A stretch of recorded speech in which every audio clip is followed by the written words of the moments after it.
सिलसिला ये बादलेर यूं ही चलना चाहिए। मैं रहूं या ना रहूं, भारत ही रहना चाहिए।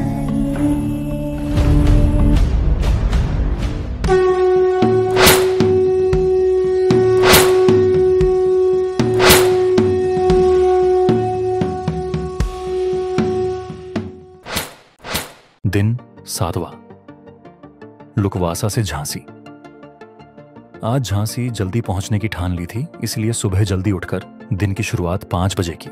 हमने वहीं दूध की ऑर्डर दे दी। पास में लकड़ियां जल रही थीं, हम भी वहीं बैठ गए। ठिठुरते हाथों को आग की ओर फैलाया, मानो ठंड से छोटी सी जंग जीतने की कोशिश करके गर्म दूध के घूंट पी रहे थे।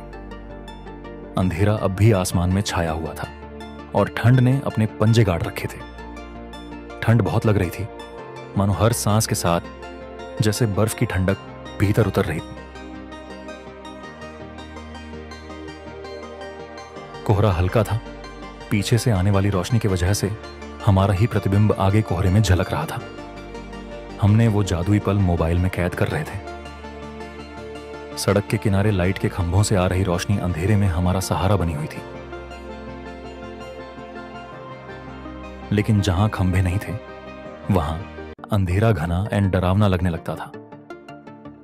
करते हुए अचानक ऐसा लगा जैसे आसमान से हल्की बारिश हो रही हो। ठंडी बूंदों ने हमें झटका दिया और हमने साइकिल रोक ली। चारों ओर देखा, लेकिन बारिश का तो सवाल ही नहीं था। पर यह क्या? हमारा हेलमेट, साइकिल और शरीर पानी से पूरी तरह भीग चुके थे। पानी कहां से गिर रहा था यह समझ ही नहीं आ रहा था। थोड़ी देर में समझ आया कि यह पानी दरअसल कोहरे की वजह से तैयार हो रहा। पूरा रास्ता पानी से भीग चुका था।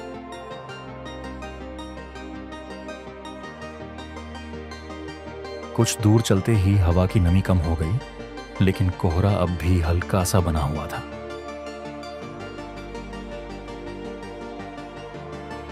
जैसे ही हम थोड़ी राहत महसूस कर आगे बढ़े, वैसे ही कोहरा फिर से गहराने लगा। रास्ता फिर से धुंधला दिखने लगा और दूर की चीजें धीरे धीरे गायब होने लगी। ऐसा लग रहा था कि कोहरा हमें चुनौती दे रहा है। हम चले बहारों में, गुनगुनाती राहों में, धड़कने भी तेज है, अब क्या करें। वक्त है तो जीने दे, दर्द है तो सीने दे, ख्वाहिशें अनजान है, अब क्या करें। सुबह के 8 बज चुके थे और झांसी अभी भी 104 किलोमीटर दूर था। अब हमें मुंबई आगरा हाईवे छोड़कर झांसी की ओर जाने वाली सड़क पर मुड़ना था। रास्ता बदलने से पहले एक ढाबा नजर आया तो सोचा थोड़ा रुककर नाश्ता कर लिया जाए। जलती लकड़ियों की आग में खुद को सेंकते हुए गर्मा गर्म पोहे का आनंद ले रहे थे। नाश्ता खत्म करने के बाद हमने झांसी की ओर अपने सफर की फिर से शुरुआत की। कोहरा और ठंड दोनों अपने चरम पर थे, लेकिन इन कठिन परिस्थितियों के बावजूद हमारा सफर लगातार जारी था। रास्ते पर ट्रैफिक ज्यादा नहीं था, लेकिन जो भी कार या ट्रक हमें पार करता वह कुछ ही मीटर बाद कोहरे में गायब हो जाता। कोहरा हर चीज को निगल रहा था और हमारा सफर अब पहले से भी ज्यादा चुनौतीपूर्ण और मुश्किल हो चला था। अब यहां से हमारा माधव राष्ट्रीय उद्यान शिवपुरी में प्रवेश हो गया था। बोर्ड पर शेर का फोटो देखकर हमें उम्मीद थी कि शायद रास्ते में कुछ जंगली प्राणी दिखाई देंगे, लेकिन घने कोहरे के कारण आसपास का कुछ भी ठीक से नजर नहीं आ रहा था। दूर तक फैली सफेदी में सिर्फ सड़क और हमारी साइकिल का रास्ता ही दिख रहा था। हम अपनी उम्मीदों को संभाले सफर तय करने में जुटे रहे।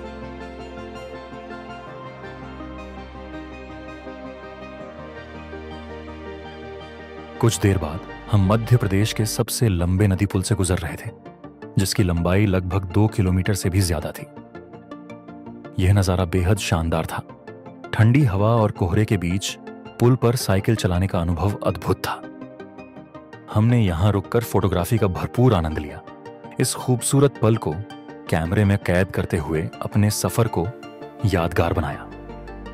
पुल इतना लंबा था कि खत्म होने का नाम ही नहीं ले रहा था। जैसे हर पैडल मारने के बाद भी वह और आगे खींचता जा रहा हो। दोपहर के 12:30 हो चुके थे। अब यहां से झांसी केवल 50 किलोमीटर ही दूर था। समय के साथ अंतर कम होता गया। दोपहर के 2:30 बज चुके थे और झांसी अब केवल 23 किलोमीटर दूर था। जहां से हमें झांसी की तरफ मुड़ना था, वह मोड़ हम चूक गए और काफी दूर आगे निकल गए। इस गलती में हमारा अच्छा खासा समय बर्बाद हो गया। अब 4 बज चुके थे और हम गूगल मैप की मदद से झांसी किले की ओर बढ़ने की कोशिश कर रहे थे।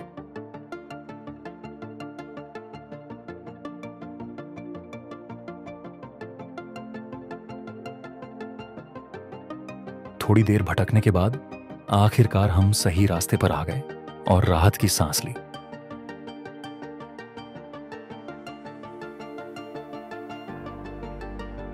भूख अब ज्यादा लगने लगी थी, इसलिए रास्ते में एक साउथ इंडियन होटल देखकर हम खाने के लिए रुक गए। हमने वहां जल्दी जल्दी खाना खाया और बिना समय बर्बाद किए तुरंत झांसी किले की ओर चल पड़े। अब कोई गलती नहीं करना चाहते थे। रास्ता सही रहे, यह सुनिश्चित करने के लिए इधर उधर पूछताछ करते हुए हम धीरे धीरे किले के पास पहुंच रहे थे।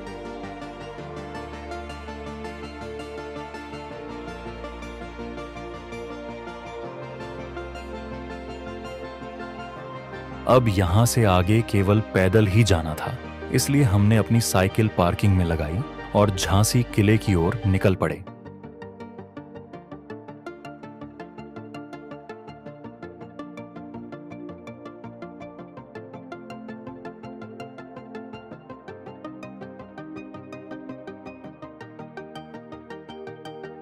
किले के भीतर प्रवेश करती हमें दिखती है कड़क बिजली तोप। इसे झांसी की रक्षा और अंग्रेजों से युद्ध के लिए इस्तेमाल किया गया था।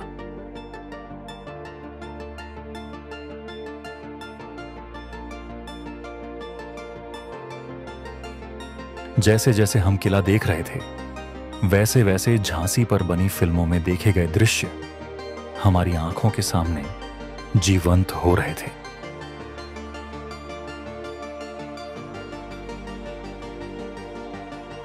किले का हर कोना उसके ऐतिहासिक महत्व की याद दिला रहा था।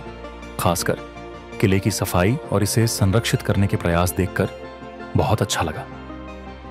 किले का निर्माण आज भी वैसा ही मजबूत और भव्य दिखता है। कुछ जगहों पर अंदर जाने की कोशिश की, लेकिन अंधेरा होने की वजह से कुछ भी साफ दिखाई नहीं दे रहा था। फिर भी उन जगहों का माहौल रहस्यमय और ऐतिहासिक महसूस हो रहा था।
सिलसिला ये बादली यूं ही चलना चाहिए।